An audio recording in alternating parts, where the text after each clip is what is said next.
এখন তুই আমার বাড়ি থেকে বেরিয়ে যা। না, আমি এই বাড়ির বউ। বাড়িতে যেমন আপনার থাকার অধিকার আছে, তেমনি আমারও থাকার অধিকার আছে। তোরে আমি বউ বলে স্বীকারই করি না। আপনি কাজী রাইকা কলমা পড়ায় আল্লাহরে সাক্ষী রাইখা আমার জয়ের সাথে বিয়া দিছেন। এখন আপনার অস্বীকারে কিছু যায় আসে না। তোরে তোরে আমি মাইরে এই বাড়ি থেকে তাড়াবো।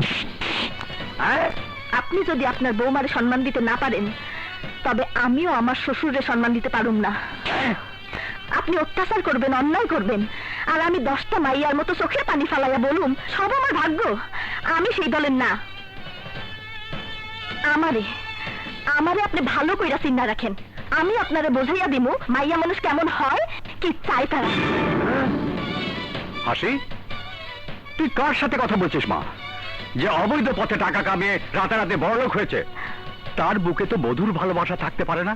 সে তো পশু হয়ে গেছে। আরে রাখো মিয়া, আমাকে সব বলে। আগে আমারে ভালো করে বুঝতে দাও। হাসি মানে কমলা, তোমার মাইয়া? হ্যাঁ, আমার হারানো মেয়ে হাসি।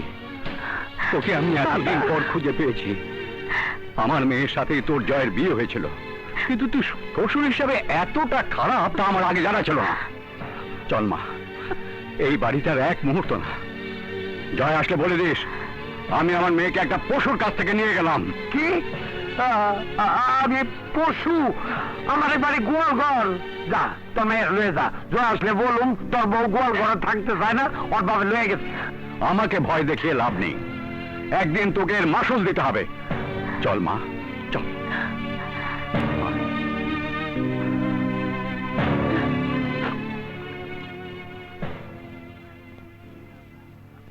স্যার কেনা বৌমা এত লজ্জা দিয়ে আপনার কথা কইব, ভাই ভাই আমি আপনার সামনে আসি নাই। কারণ আমি সামনে থাকলে আপনি আরো লজ্জা পাইতেন। এখন আপনার আমও গেল, ফালাও গেল। স্যার, আপনার বড় লোক হওয়ার স্বপ্ন ফুস হয়ে গেছে। স্যার, আমার ইচ্ছা করতেছে তোরে ফুস করে একটা গুলি করি। এতে সমস্যার সমাধান হইব না স্যার। এসো এসো এসো না। আমার বাবা। আসসালামু আলাইকুম।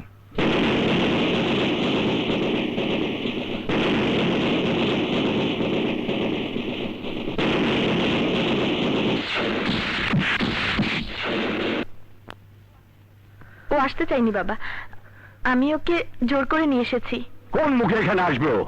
কি বলছো বাবা? ঠিকই বলছি মা, ওই তো আমাকে মেরে হাসপাতালে পাঠিয়েছিল। মুন্না, বাবা যা বলছে তা কি সত্যি? হ্যাঁ।